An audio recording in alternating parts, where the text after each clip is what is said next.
شروع اللہ کا نام لے کر جو بڑا مہربان نہایت رحم والا ہے۔ اور زمین پر کوئی چلنے پھرنے والا نہیں مگر اس کا رزق اللہ کے ذمے ہے۔ وہ اس کے رہنے کی جگہ کو بھی جانتا ہے اور جہاں سونپا جاتا ہے اسے بھی۔ یہ سب کچھ کتاب روشن میں لکھا ہوا ہے۔ اور وہی تو ہے جس نے آسمانوں اور زمین کو 6 دن میں بنایا، اور اس وقت اس کا عرش پانی پر تھا۔ تمہارے پیدا کرنے سے مقصود یہ ہے کہ وہ تم کو آزمائے کہ تم میں عمل کے لحاظ سے کون بہتر ہے۔ اور اے نبی، اگر تم کہو کہ تم لوگ مرنے کے بعد زندہ کر کے اٹھائے جاؤ گے تو کافر کہہ دیں گے کہ یہ تو کھلا جادو ہوا۔ اور اگر ایک مدت معین تک ہم ان سے عذاب روک دیں تو کہیں گے کہ کون سی چیز عذاب کو روکے ہوئے ہے۔ دیکھو، جس روز وہ ان پر واقع ہوگا پھر ٹلنے کا نہیں، اور جس چیز کا یہ مذاق اڑاتے ہیں وہ ان کو گھیر لے گی۔ اور اگر ہم انسان کو اپنے پاس سے نعمت بخشیں پھر اس سے اس کو چھین لے تو نا امید اور ناشکرا ہو جاتا ہے۔ اور اگر تکلیف پہنچنے کے بعد آسائش کا مزہ چکھائیں تو خوش ہو کر کہتا ہے کہ سب سختیاں مجھ سے دور ہو گئیں۔ بے شک وہ ہے ہی خوشی میں مست ہو جانے والا، بڑا فخر جتانے والا۔ ہاں، جنہوں نے صبر کیا اور عمل نیک کیے، یہی ہیں جن کے لیے بخشش اور اجر عظیم ہے۔ تو شاید تم کچھ چیز وہی میں سے جو تمہارے پاس آتی ہے چھوڑ دو، اور اس خیال سے تمہارا دل تنگ ہو کہ کافر یہ کہنے لگیں کہ اس پر کوئی خزانہ کیوں نہیں نازل ہوا، یا اس کے ساتھ کوئی فرشتہ کیوں نہیں آیا۔ اے نبی، تم تو صرف نصیحت کرنے والے ہو، اور اللہ ہر چیز کا نگہبان ہے۔ کیا یہ لوگ کہتے ہیں کہ اس نے قرآن از خود بنا لیا ہے؟ کہہ دو کہ اگر سچے ہو تو تم بھی ایسی 10 صورتیں بنا لاؤ، اور اللہ کے سوا جس جس کو بلا سکتے ہو بلا بھی لو۔ پس اگر وہ تمہاری بات قبول نہ کریں تو جان لو کہ یہ قرآن اللہ کے علم سے اترا ہے، اور یہ کہ اس کے سوا کوئی معبود نہیں۔ تو کیا تم لوگ اسلام لاتے ہو؟ جو لوگ دنیا کی زندگی اور اس کی زیب و زینت کے طالب ہوں، ہم ان کے اعمال کا بدلہ انہیں دنیا ہی میں دے دیتے ہیں، اور اس میں ان کی حق تلفی نہیں کی جاتی۔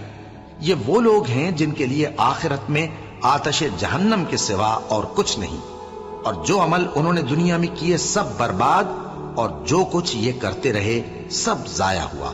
بھلا جو لوگ اپنے پروردگار کی طرف سے دلیل روشن رکھتے ہوں اور ان کے ساتھ ایک آسمانی گواہ بھی اس کی جانب سے ہو، اور اس سے پہلے موسیٰ کی کتاب ہو جو پیشوا اور رحمت ہے، تو کیا وہ قرآن پر ایمان نہیں لائیں گے؟ یہی لوگ تو اس پر ایمان لاتے ہیں، اور جو کوئی اور فرقوں میں سے اس سے منکر ہو تو اس کا ٹھکانہ آگ ہے۔ تو تم اس قرآن سے شک میں نہ ہونا، یہ تمہارے پروردگار کی طرف سے حق ہے، لیکن اکثر لوگ ایمان نہیں لاتے۔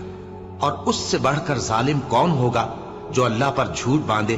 ایسے لوگ اپنے رب کے سامنے پیش کیے جائیں گے، اور گواہ کہیں گے کہ یہی لوگ ہیں جنہوں نے اپنے پروردگار پر جھوٹ بولا تھا۔ سن رکھو کہ ظالموں پر اللہ کی لعنت ہے، جو اللہ کے رستے سے روکتے اور اس میں کجی چاہتی ہیں، اور وہ آخرت کا بھی انکار کرتے ہیں۔ یہ لوگ زمین میں کہیں چھپ کر اللہ کو ہرا نہیں سکتے، اور نہ اللہ کے سوا کوئی ان کا حمایتی ہے۔ اے پیغمبر، ان کو دگنا عذاب دیا جائے گا، کیونکہ یہ شدت کفر سے تمہاری بات نہیں سن سکتے تھے اور نہ تم کو دیکھ سکتے تھے۔ یہی ہیں جنہوں نے اپنے آپ کو خسارے میں ڈالا، اور جو کچھ یہ افترا کیا کرتے تھے ان سے جاتا رہا۔ بلا شبہ یہ لوگ آخرت میں سب سے زیادہ نقصان پانے والے ہیں۔ جو لوگ ایمان لائے اور عمل نیک کیے اور اپنے پروردگار کے آگے عاجزی کی، یہی صاحب جنت ہیں، ہمیشہ اس میں رہیں گے۔ دونوں فریقوں یعنی کافر و مومن کی مثال ایسی ہے جیسے ایک اندھا بہرا ہو اور ایک دیکھتا سنتا۔ بھلا دونوں کا حال یکساں ہو سکتا ہے؟ پھر تم سوچتے کیوں نہیں؟ اور ہم نے نوح کو ان کی قوم کی طرف بھیجا تو انہوں نے ان سے کہا کہ میں تم کو کھول کھول کر ڈر سنانے اور یہ پیغام پہنچانے آیا ہوں کہ اللہ کے سوا کسی کی عبادت نہ کرو، مجھے تمہاری نسبت دردناک عذاب کا خوف ہے۔ تو ان کی قوم کے سردار جو کافر تھے کہنے لگے کہ ہم تم کو اپنے ہی جیسا ایک آدمی دیکھتے ہیں، اور یہ بھی دیکھتے ہیں کہ تمہارے پیرو وہی لوگ ہوئے ہیں جو ہم میں ادنا درجے کے ہیں، اور وہ بھی سطحی رائے سے، اور ہم تم میں اپنے اوپر کسی طرح کی فضیلت نہیں دیکھتے بلکہ تمہیں جھوٹا خیال کرتے ہیں۔ فرمایا کہ اے قوم، دیکھو تو اگر میں اپنے پروردگار کی طرف سے دلیل روشن رکھتا ہوں اور اس نے مجھے اپنے ہاں سے رحمت بخشی ہو جس کی حقیقت تم سے پوشیدہ ہو گئی ہے، تو کیا ہم اس کے لیے تمہیں مجبور کر سکتے ہیں جبکہ تم اس سے ناخوش ہو؟ اور اے قوم، میں اس نصیحت کے بدلے تم سے مال و زر کا مطالبہ تو نہیں کرتا، میرا صلہ تو اللہ کے ذمے ہے، اور جو لوگ ایمان لائے ہیں میں ان کو نکالنے والا بھی نہیں ہوں، وہ تو اپنے پروردگار سے ملنے والے ہیں، لیکن میں دیکھتا ہوں کہ تم لوگ نادانی کر رہے ہو۔ اے میری قوم، اگر میں ان کو نکال دوں تو اللہ کی گرفت سے بچانے کے لیے کون میری مدد کر سکتا ہے؟ بھلا تم غور کیوں نہیں کرتے؟ اور میں نہ تم سے یہ کہتا ہوں کہ میرے پاس اللہ کے خزانے ہیں، اور نہ یہ کہ میں غیب جانتا ہوں، اور نہ یہ کہتا ہوں کہ میں فرشتہ ہوں، اور نہ ان لوگوں کی نسبت جن کو تم حقارت کی نظر سے دیکھتے ہو یہ کہتا ہوں کہ اللہ ان کو بھلائی یعنی اعمال کی جزائے نیک نہیں دے گا، جو ان کے دلوں میں ہے اسے اللہ خوب جانتا ہے۔ اگر میں ایسا کہوں تو بے انصافوں میں ہو جاؤں۔ انہوں نے کہا کہ نوح، تم نے ہم سے جھگڑا تو کیا اور جھگڑا بھی بہت کیا، اب اگر تم سچے ہو تو جس چیز سے ہمیں ڈراتے ہو وہ ہم پر لا نازل کرو۔ نوح نے کہا کہ اس عذاب کو تو اللہ ہی چاہے گا تو نازل کرے گا، اور تم اللہ کو کسی طرح ہرا نہیں سکتے، اور اگر میں یہ چاہوں کہ تمہاری خیر خواہی کروں اور اللہ یہ چاہے کہ تمہیں گمراہ رہنے دے تو میری خیر خواہی تم کو کچھ فائدہ نہیں دے سکتی، وہی تمہارا پروردگار ہے اور تمہیں اسی کی طرف لوٹ کر جانا ہے۔ کیا یہ لوگ کہتے ہیں کہ اس پیغمبر نے قرآن اپنے دل سے بنا لیا ہے؟ کہہ دو کہ اگر میں نے دل سے بنا لیا ہے تو میرے گناہ کا وبال مجھ پر، اور جو گناہ تم کرتے ہو اس سے میں بری الذمہ ہوں۔ اور نوح کی طرف وحی کی گئی کہ تمہاری قوم میں جو لوگ ایمان لا چکے ان کے سوا اور کوئی ایمان نہیں لائے گا، تو جو کام یہ کر رہے ہیں ان کی وجہ سے غم نہ کھاؤ، اور ایک کشتی ہمارے حکم سے ہمارے سامنے بناؤ، اور جو لوگ ظالم ہیں ان کے بارے میں مجھ سے کچھ نہ کہنا، کیونکہ وہ ضرور غرق کر دیے جائیں گے۔ اور نوح نے کشتی بنانا شروع کر دی، اور جب ان کی قوم کے سردار ان کے پاس سے گزرتے تو ان سے تمسخر کرتے۔ وہ کہتے کہ اگر تم ہم سے تمسخر کرتے ہو تو جس طرح تم ہم سے تمسخر کرتے ہو اسی طرح ایک وقت ہم بھی تم سے تمسخر کریں گے، اور تم کو جلد معلوم ہو جائے گا کہ کس پر عذاب آتا ہے جو اسے رسوا کرے گا، اور کس پر ہمیشہ کا عذاب نازل ہوتا ہے، یہاں تک کہ جب ہمارا حکم آ پہنچا اور تنور جوش مارنے لگا تو ہم نے نوح کو حکم دیا کہ ہر قسم کے پالتو جانوروں میں سے جوڑا جوڑا یعنی ایک ایک نر اور ایک ایک مادہ لے لو، اور جس شخص کی نسبت حکم ہو چکا ہے کہ ہلاک ہو جائے گا اس کو چھوڑ کر اپنے گھر والوں کو اور جو ایمان لایا ہو اس کو کشتی میں سوار کر لو، اور ان کے ساتھ ایمان بہت ہی کم لوگ لائے تھے۔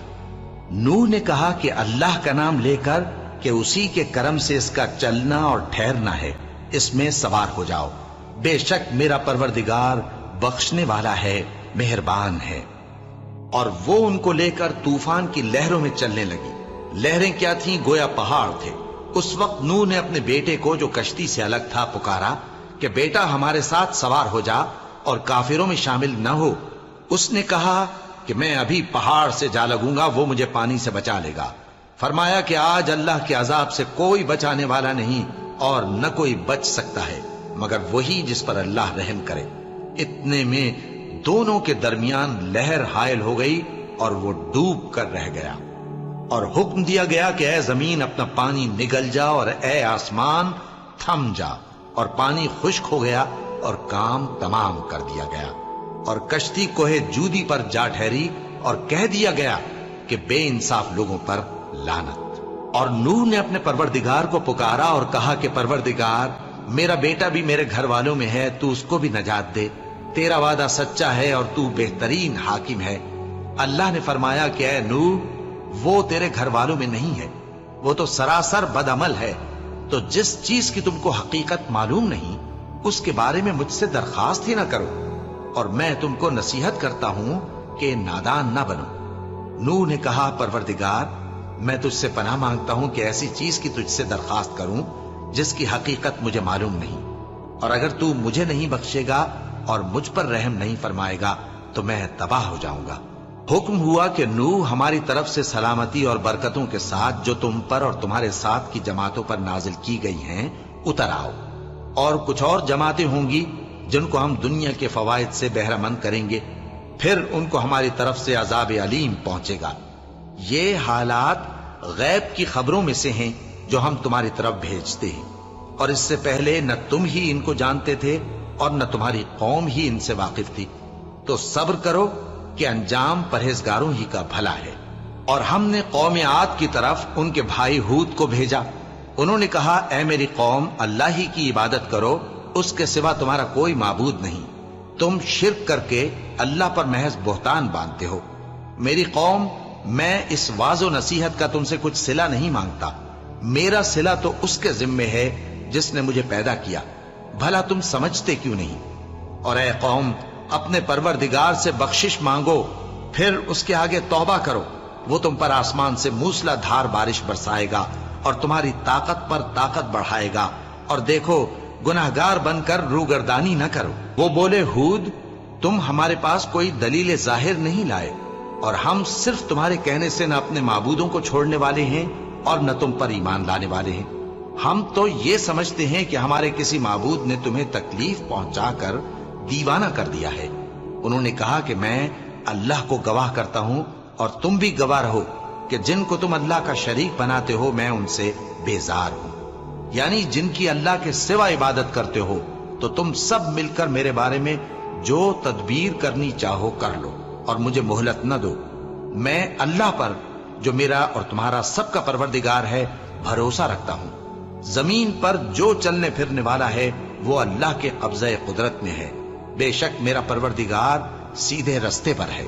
اب اگر تم روگردانی کرو گے تو جو پیغام میرے ذریعے تمہاری طرف بھیجا گیا ہے وہ میں نے تمہیں پہنچا دیا ہے، اور میرا پروردگار تمہاری جگہ اور لوگوں کو لا بسائے گا، اور تم اللہ کا کچھ بھی نہیں بگاڑ سکو گے۔ میرا پروردگار تو ہر چیز پر نگہبان ہے۔ اور جب ہمارا حکم عذاب آ پہنچا تو ہم نے ہود کو اور جو لوگ ان کے ساتھ ایمان لائے تھے ان کو اپنی مہربانی سے بچا لیا اور انہیں عذاب شدید سے نجات دی۔ یہ وہی قوم عاد ہے جس نے اللہ کی نشانیوں سے انکار کیا اور اس کے پیغمبروں کی نافرمانی کی اور ہر سرکش و متکبر کا کہا مانا، اور اس دنیا میں بھی لعنت ان کے پیچھے لگی رہی اور قیامت کے دن بھی لگی رہے گی۔ دیکھو، قوم عاد نے اپنے پروردگار سے کفر کیا، اور سن رکھو، قوم عاد پر پھٹکار ہے جو ہود کی قوم تھی۔ اور قوم سمود کی طرف ان کے بھائی صالح کو بھیجا تو انہوں نے کہا، اے قوم، اللہ ہی کی عبادت کرو، اس کے سوا تمہارا کوئی معبود نہیں۔ اسی نے تم کو زمین سے پیدا کیا اور اس میں آباد کیا، تو اس سے مغفرت مانگو اور اس کے آگے توبہ کرو، بے شک میرا پروردگار نزدیک بھی ہے اور دعا کا قبول کرنے والا بھی ہے۔ انہوں نے کہا کہ صالح، اس سے پہلے ہم تم سے کئی طرح کی امیدیں رکھتے تھے، اب وہ منقطع ہو گئی۔ کیا تم ہم کو ان چیزوں سے منع کرتے ہو جن کو ہمارے بزرگ پوجتے آئے ہیں؟ اور جس بات کی طرف تم ہمیں بلاتے ہو اس کی طرف سے ہم بڑے بھاری شک میں ہیں۔ صالح نے کہا، اے میری قوم، بھلا دیکھو تو، اگر میں اپنے پروردگار کی طرف سے کھلی دلیل پر ہوں اور اس نے مجھے اپنے ہاتھ سے نبوت کی نعمت بخشی ہو، تو اگر میں اللہ کی نافرمانی کروں تو اس کے سامنے میری کون مدد کرے گا؟ تم تو کفر کی باتوں سے میرا نقصان ہی کرتے ہو۔ اور یہ بھی کہا کہ اے قوم، یہ اللہ کی اونٹنی تمہارے لیے ایک نشانی یعنی معجزہ ہے، تو اس کو چھوڑ دو کہ اللہ کی زمین میں جہاں چاہے چرتی پھرے، اور اس کو کسی طرح کی تکلیف نہ دینا، ورنہ تمہیں جلد عذاب آ پکڑے گا۔ مگر انہوں نے اس کو کاٹ ڈالا تو صالح نے کہا کہ اپنے گھروں میں 3 دن اور فائدے اٹھا لو، یہ وعدہ ہے کہ جھوٹا نہ ہوگا۔ پس جب ہمارا حکم آ گیا تو ہم نے صالح کو اور جو لوگ ان کے ساتھ ایمان لائے تھے ان کو اپنی مہربانی سے بچا لیا اور اس دن کی رسوائی سے محفوظ رکھا۔ بے شک تمہارا پروردگار طاقتور ہے، زبردست ہے۔ اور جن لوگوں نے ظلم کیا تھا ان کو چنگھاڑ کی صورت میں عذاب نے آ پکڑا تو وہ اپنے گھروں میں اوندھے پڑے رہ گئے، گویا کبھی ان میں بسے ہی نہ تھے۔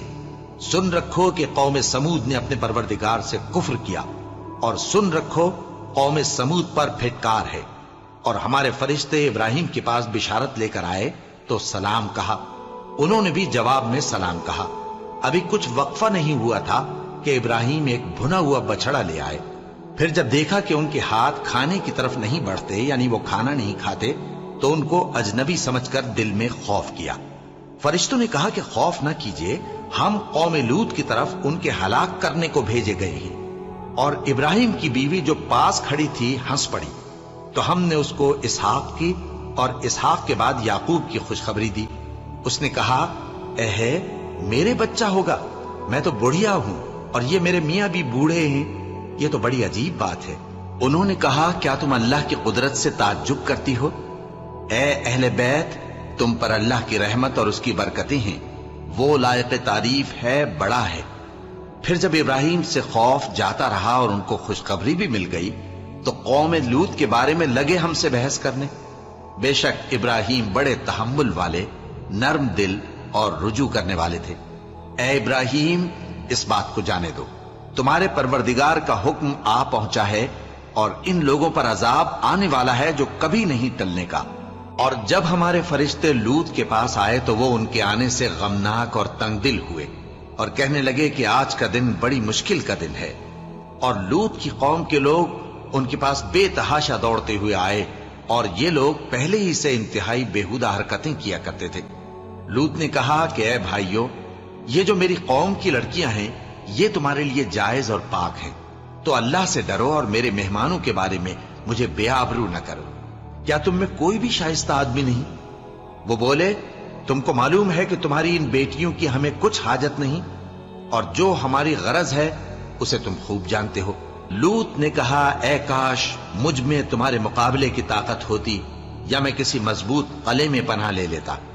فرشتوں نے کہا اے لوط، ہم تمہارے پروردگار کے فرشتے ہیں، یہ لوگ ہرگز تم تک نہیں پہنچ سکیں گے، تو کچھ رات رہے سے اپنے گھر والوں کو لے کر چل دو اور تم میں سے کوئی شخص پیچھے مڑ کر نہ دیکھے مگر تمہاری بیوی کے جو آفت ان پر پڑنے والی ہے وہی اس پر بھی پڑے گی۔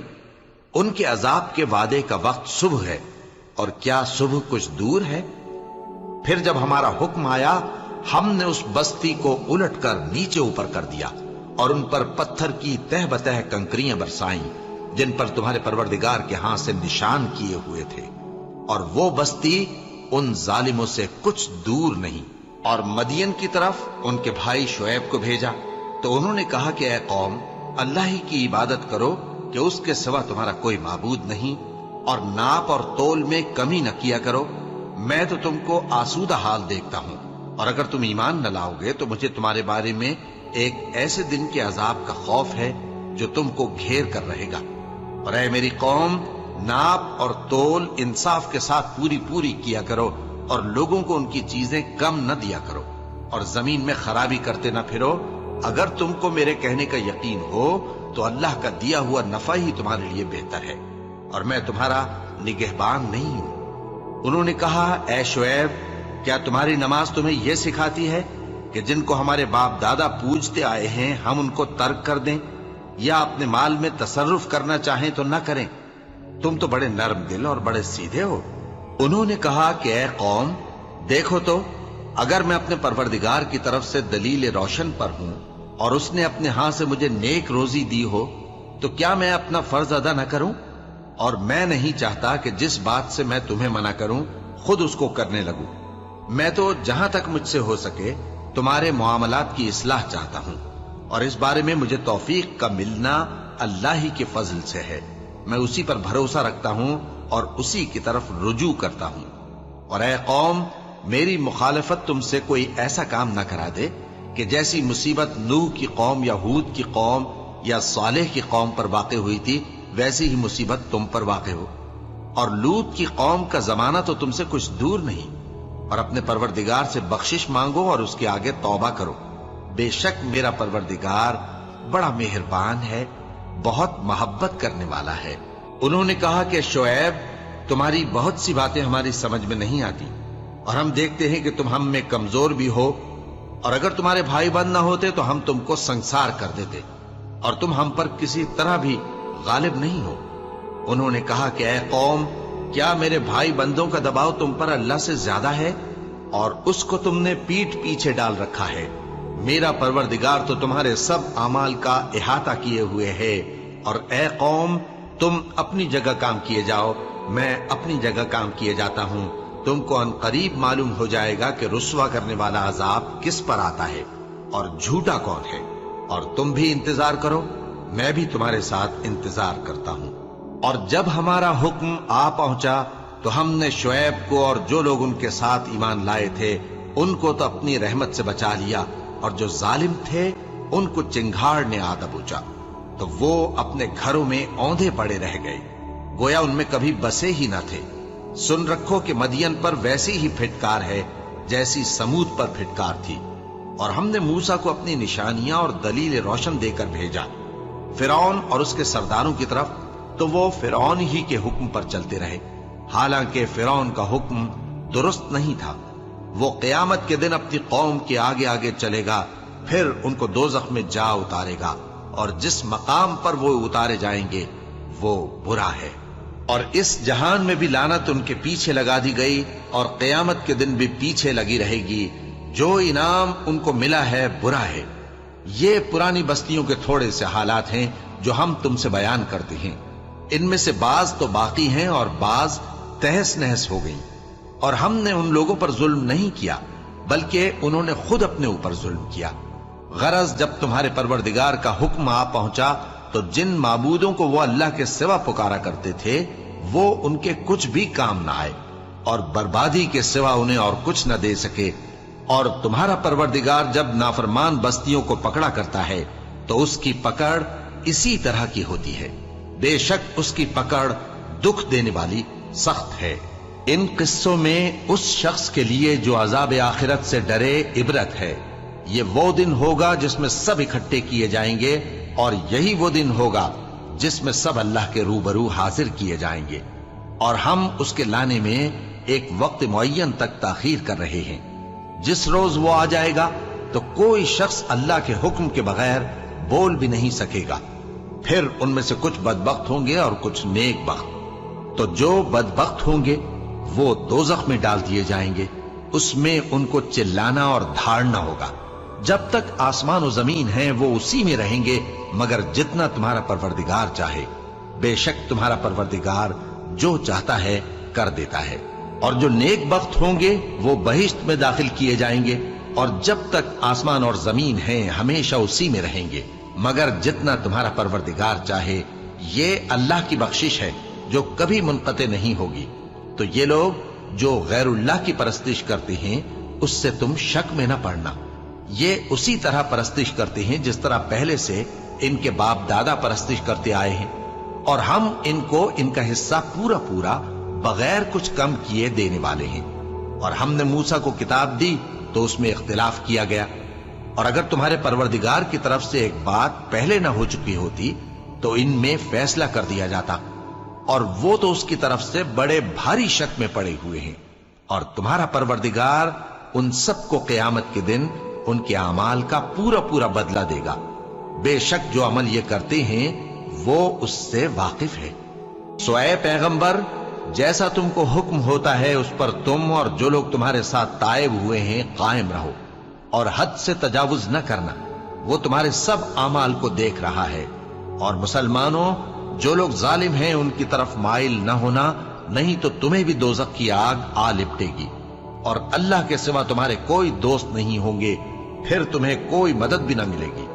اور دن کے دونوں سروں یعنی صبح اور شام کے اوقات میں اور رات کی چند ساعتوں میں نماز پڑھا کرو، کچھ شک نہیں کہ نیکیاں گناہوں کو دور کر دیتی ہیں۔ یہ ان کے لیے نصیحت ہے جو نصیحت قبول کرنے والے ہیں۔ اور صبر کیے رہو کہ اللہ نیکوکاروں کا اجر ضائع نہیں کرتا۔ تو جو امتیں تم سے پہلے گزر چکی ہیں ان میں ایسے ہوش مند کیوں نہ ہوئے جو ملک میں خرابی کرنے سے روکتے؟ ہاں، ایسے تھوڑے سے تھے جن کو ہم نے ان میں سے نجات بخشی، اور جو ظالم تھے وہ انہی باتوں کے پیچھے لگے رہے جن میں عیش و آرام تھا، اور وہ گناہوں میں ڈوبے ہوئے تھے۔ اور تمہارا پروردگار ایسا نہیں ہے کہ بستیوں کو جبکہ وہاں کے باشندے نیکوکار ہوں از راہ ظلم تباہ کر دے۔ اور اگر تمہارا پروردگار چاہتا تو تمام لوگوں کو ایک ہی جماعت کر دیتا، اور وہ برابر اختلاف کرتے رہیں گے، مگر جن پر تمہارا پروردگار رحم فرمائے، اور اسی لیے اس نے ان کو پیدا کیا ہے۔ اور تمہارے پروردگار کا قول پورا ہو گیا کہ میں دوزخ کو جنوں اور انسانوں سب سے بھر دوں گا۔ اور اے نبی اور پیغمبروں کے وہ سب حالات جو ہم تم سے بیان کرتے ہیں ان سے ہم تمہارے دل کو جمائے رکھتے ہیں، اور ان حالات میں تمہارے پاس حق پہنچ گیا اور یہ مومنوں کے لیے نصیحت اور عبرت ہے۔ اور جو لوگ ایمان نہیں لائے ان سے کہہ دو کہ تم اپنی جگہ عمل کیے جاؤ، ہم اپنی جگہ عمل کیے جاتے ہیں، اور نتیجہ اعمال کا تم بھی انتظار کرو، ہم بھی انتظار کرتے ہیں۔ اور آسمانوں اور زمین کی چھپی چیزوں کا علم اللہ ہی کو ہے، اور تمام معاملات اسی کی طرف رجوع کیے جائیں گے، تو اسی کی عبادت کرو اور اسی پر بھروسہ رکھو۔ اور جو کچھ تم لوگ کر رہے ہو تمہارا پروردگار اس سے بے خبر نہیں۔ شروع اللہ کا نام لے کر جو بڑا مہربان نہایت رحم والا ہے۔ الف لام را، یہ کتاب روشن کی آیتیں ہیں۔ ہم نے اس قرآن کو عربی میں نازل کیا ہے تاکہ تم لوگ سمجھ سکو۔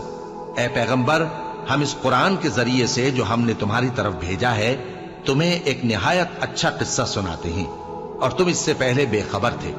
جب یوسف نے اپنے والد سے کہا کہ ابا، میں نے خواب میں 11 ستاروں اور سورج اور چاند کو دیکھا ہے، دیکھتا کیا ہوں کہ وہ مجھے سجدہ کر رہے ہیں۔ انہوں نے کہا کہ بیٹا، اپنے خواب کا ذکر اپنے بھائیوں سے نہ کرنا، نہیں تو وہ تمہارے حق میں کوئی چال چلیں گے۔ کچھ شک نہیں کہ شیطان انسان کا کھلا دشمن ہے، اور اسی طرح اللہ تمہیں برگزیدہ و ممتاز کرے گا اور خواب کی باتوں کی تعبیر کا علم سکھائے گا۔ اور جس طرح اس نے اپنی نعمت پہلے تمہارے دادا پر دادا ابراہیم اور اسحاق پر پوری کی تھی، اسی طرح تم پر اور اولاد یعقوب پر پوری کرے گا۔ بے شک تمہارا پروردگار سب کچھ جاننے والا ہے، حکمت والا ہے۔ ہاں، یوسف اور ان کے بھائیوں کے قصے میں پوچھنے والوں کے لیے بہت سی نشانیاں ہیں۔ جب انہوں نے آپس میں تذکرہ کیا کہ یوسف اور اس کا بھائی ابا کو ہم سے زیادہ پیارے ہیں، حالانکہ ہم جماعت کی جماعت ہیں، کچھ شک نہیں کہ ابا کھلی غلطی پر ہیں۔ یوسف کو یا تو جان سے مار ڈالو یا کسی ملک میں پھینک آؤ، پھر ابا کی توجہ صرف تمہاری طرف ہو جائے گی، اور اس کے بعد تم نیک لوگوں میں ہو جاؤ گے۔ ان میں سے ایک کہنے والے نے کہا کہ یوسف کو جان سے نہ مارو، کسی اندھے کنویں میں ڈال دو کہ کوئی راہگیر اسے نکال کر کسی دوسرے ملک میں لے جائے گا۔ اگر تم کو کرنا ہی ہے تو یوں کرو۔ یہ مشورہ کر کے وہ اپنے والد سے کہنے لگے کہ ابا جان، کیا سبب ہے کہ آپ یوسف کے بارے میں ہمارا اعتبار نہیں کرتے، حالانکہ ہم اس کے خیر خواہ ہیں؟ کل اسے ہمارے ساتھ بھیج دیجئے کہ خوب میوے کھائے اور کھیلے کودے، ہم اس کے نگہبان ہیں۔ انہوں نے کہا کہ یہ امر مجھے غمناک کیے دیتا ہے کہ تم اسے لے جاؤ، یعنی وہ مجھ سے جدا ہو جائے، اور مجھے یہ بھی خوف ہے کہ تم کھیل میں اس سے غافل ہو جاؤ اور اسے بھیڑیا کھا جائے۔ وہ کہنے لگے کہ اگر ہماری موجودگی میں کہ ہم ایک طاقتور جماعت ہیں اسے بھیڑیا کھا گیا تو ہم بڑے نقصان میں پڑ گئے۔ غرض جب وہ اس کو لے گئے اور اس بات پر اتفاق کر لیا کہ اس کو اندھے کنویں میں ڈال دیں، اور ہم نے یوسف کی طرف وحی بھیجی کہ ایک وقت ایسا آئے گا کہ تم انہیں ان کے اس سلوک سے آگاہ کرو گے، اور ان کو اس وحی کی کچھ خبر نہ ہوگی۔ اور یہ حرکت کر کے وہ رات کے وقت باپ کے پاس روتے ہوئے آئے، کہنے لگے کہ ابا جان، ہم تو دوڑنے اور ایک دوسرے سے آگے نکلنے میں مصروف ہو گئے اور یوسف کو اپنے اسباب کے پاس چھوڑ گئے تو اسے بھیڑیا کھا گیا، اور آپ ہماری بات کو گو ہم سچ ہی کہتے ہیں باور نہیں کریں گے۔ اور ان کے کرتے پر جھوٹ موٹ کا لہو بھی لگا لائے۔ یعقوب نے کہا کہ یوں نہیں ہے، بلکہ تم اپنے دل سے یہ بات بنا لائے ہو۔ اچھا، صبر کہ وہی خوب ہے، اور جو تم بیان کرتے ہو اس کے بارے میں اللہ ہی سے مدد چاہیے۔ اور اب اللہ کی شان دیکھو کہ اس کنویں کے قریب ایک قافلہ آوارد ہوا اور انہوں نے پانی کے لیے اپنا سقا بھیجا، تو اس نے کنویں میں ڈول لٹکایا، یوسف اس سے لٹک گئے۔ وہ بولا، زہے قسمت، یہ تو ایک لڑکا ہے، اور اس کو قیمتی سرمایہ سمجھ کر چھپا لیا۔ اور جو کچھ وہ کرتے تھے اللہ کو خوب معلوم تھا، اور انہوں نے اس کو تھوڑی سی قیمت یعنی معدود چند درہموں پر بیچ ڈالا، اور وہ اس سے بیزار ہو رہے تھے۔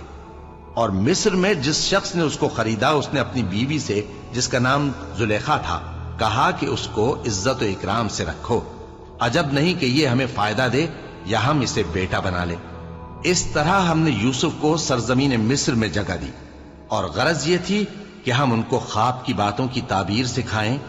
اور اللہ اپنے کام پر غالب ہے، لیکن اکثر لوگ نہیں جانتے۔ اور جب وہ اپنی جوانی کو پہنچے تو ہم نے ان کو دانائی اور علم عطا کیا، اور نیکوکاروں کو ہم اسی طرح بدلہ دیا کرتے ہیں۔ اور جس عورت کے گھر میں وہ رہتے تھے اس نے ان کو اپنی طرف مائل کرنا چاہا، اور دروازے بند کر کے کہنے لگی یوسف جلدی آؤ۔ انہوں نے کہا کہ اللہ پناہ میں رکھے، وہ یعنی تمہارے میاں تو میرے آقا ہیں، انہوں نے مجھے اچھی طرح سے رکھا ہے، میں ایسا ظلم نہیں کر سکتا، بے شک ظالم لوگ فلاح نہیں پائیں گے۔ اور اس عورت نے ان کا قصد کیا اور انہوں نے اس کا قصد کیا۔ اگر وہ اپنے پروردگار کی نشانی نہ دیکھتے تو جو ہوتا سو ہوتا۔ یوں اس لیے کیا گیا کہ ہم ان سے برائی اور بے حیائی کو روک دیں، بے شک وہ ہمارے چنے ہوئے بندوں میں سے تھے۔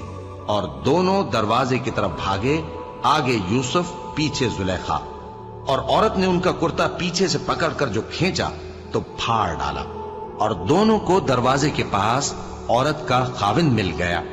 تو عورت بولی کہ جو شخص تمہاری بیوی کے ساتھ برا ارادہ کرے اس کی اس کے سوا کیا سزا ہے کہ یا تو قید کیا جائے یا اسے دکھ کا عذاب دیا جائے۔ یوسف نے کہا اسی نے مجھ کو اپنی طرف مائل کرنا چاہا تھا، اور اس کے خاندان میں سے ایک گواہ نے گواہی دی کہ اگر اس کا کرتا آگے سے پھٹا ہو تو یہ سچی اور یوسف جھوٹا ہے، اور اگر کرتا پیچھے سے پھٹا ہو تو یہ جھوٹی اور وہ سچا ہے۔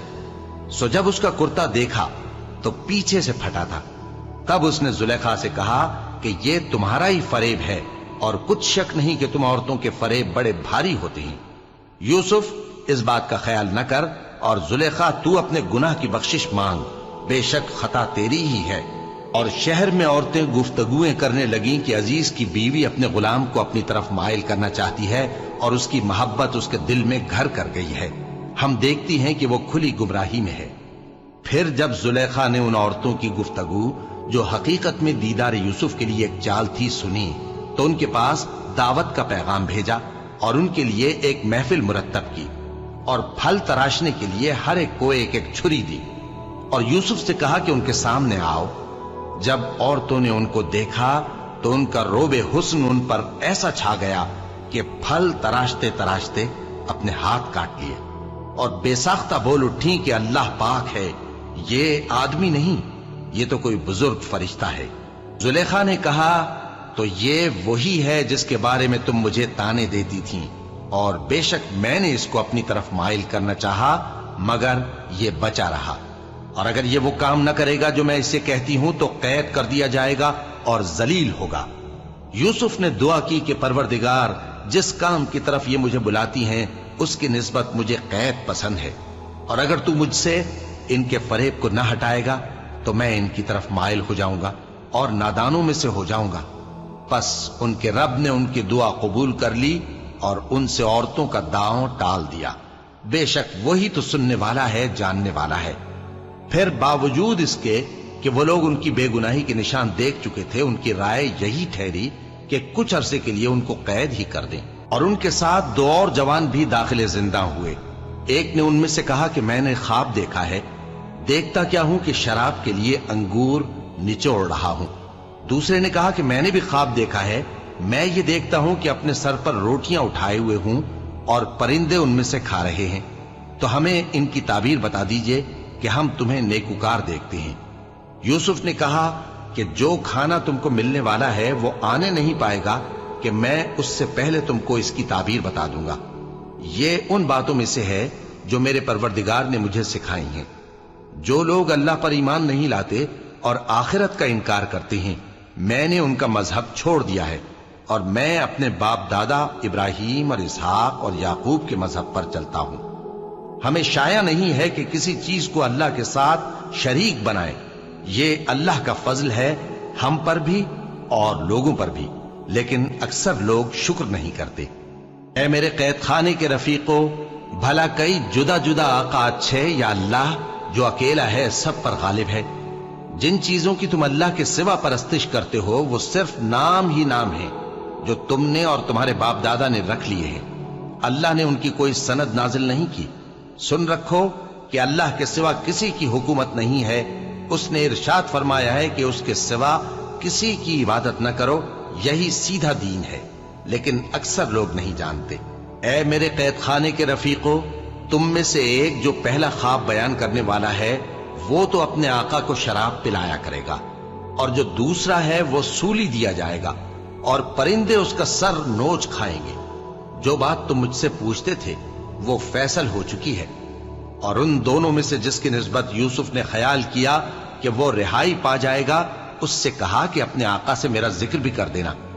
پھر شیطان نے اسے ان کا اپنے آقا سے ذکر کرنا بھلا دیا، اور یوسف کئی برس قید خانے ہی میں رہے۔ اور بادشاہ نے کہا کہ میں نے خواب دیکھا ہے، دیکھتا کیا ہوں کہ 7 موٹی گائیں ہیں جن کو 7 دبلی گائیں کھا رہی ہیں، اور 7 خوشے سبز ہیں اور 7 خشک۔ اے درباریو، اگر تم خوابوں کی تعبیر دے سکتے ہو تو مجھے میرے خواب کی تعبیر بتاؤ۔ انہوں نے کہا، یہ خواب تو پریشان خیالی سے ہیں، اور ہمیں ایسے خوابوں کی تعبیر نہیں آتی۔ اور وہ شخص جو دونوں قیدیوں میں سے رہائی پا گیا تھا اور جسے مدت کے بعد وہ بات یاد آ گئی، بول اٹھا کہ میں آپ کو اس کی تعبیر لا بتاتا ہوں، مجھے قید خانے جانے کی اجازت دیجیے۔ غرض وہ یوسف کے پاس آیا اور کہنے لگا، یوسف، اے بڑے سچے یوسف، ہمیں اس خواب کی تعبیر بتائیے کہ 7 موٹی گایوں کو 7 دبلی گائیں کھا رہی ہیں، اور 7 خوشے سبز ہیں اور 7 سوکھے، تاکہ میں لوگوں کے پاس واپس جا کر تعبیر بتاؤں۔ عجب نہیں کہ وہ تمہاری قدر جانے۔ انہوں نے کہا کہ تم لوگ 7 سال متواتر کھیتی کرتے رہو گے، تو جو غلہ کاٹو تو تھوڑے سے غلے کے سوا جو کھانے میں آئے باقی کو خوشوں میں ہی رہنے دینا۔ پھر اس کے بعد خشک سالی کے 7 سخت سال آئیں گے کہ جو غلہ تم نے جمع کر رکھا ہوگا وہ سب کو کھا جائیں گے، صرف وہی تھوڑا سا رہ جائے گا جو تم احتیاط سے رکھ چھوڑو گے۔ پھر اس کے بعد ایک ایسا سال آئے گا کہ خوب مے برسے گا اور لوگ اس میں رس نچوڑیں گے۔ اور یہ تعبیر سن کر بادشاہ نے حکم دیا کہ یوسف کو میرے پاس لے آؤ۔ سو جب قاصد ان کے پاس گیا تو انہوں نے کہا کہ اپنے آقا کے پاس واپس جاؤ اور اس سے پوچھو کہ ان عورتوں کا کیا حال ہے جنہوں نے اپنے ہاتھ کاٹ لیے تھے، بے شک میرا پروردگار ان کے فریب سے خوب واقف ہے۔ بادشاہ نے عورتوں سے پوچھا کہ تمہارا کیا قصہ تھا جب تم نے یوسف کو اپنی طرف مائل کرنا چاہا؟ سب بول اٹھیں کہ اللہ پاک ہے، ہم نے اس میں کوئی برائی معلوم نہیں کی۔ عزیز کی بیوی نے کہا، اب سچی بات تو ظاہر ہو ہی گئی ہے، اصل یہ ہے کہ میں نے اس کو اپنی طرف مائل کرنا چاہا تھا اور وہ بے شک سچا ہے۔ یوسف نے کہا کہ میں نے یہ بات اس لیے پوچھی ہے کہ عزیز کو یقین ہو جائے کہ میں نے اس کی پیٹھ پیچھے اس کی امانت میں خیانت نہیں کی، اور اللہ خیانت کرنے والوں کی چال کو چلنے نہیں دیتا۔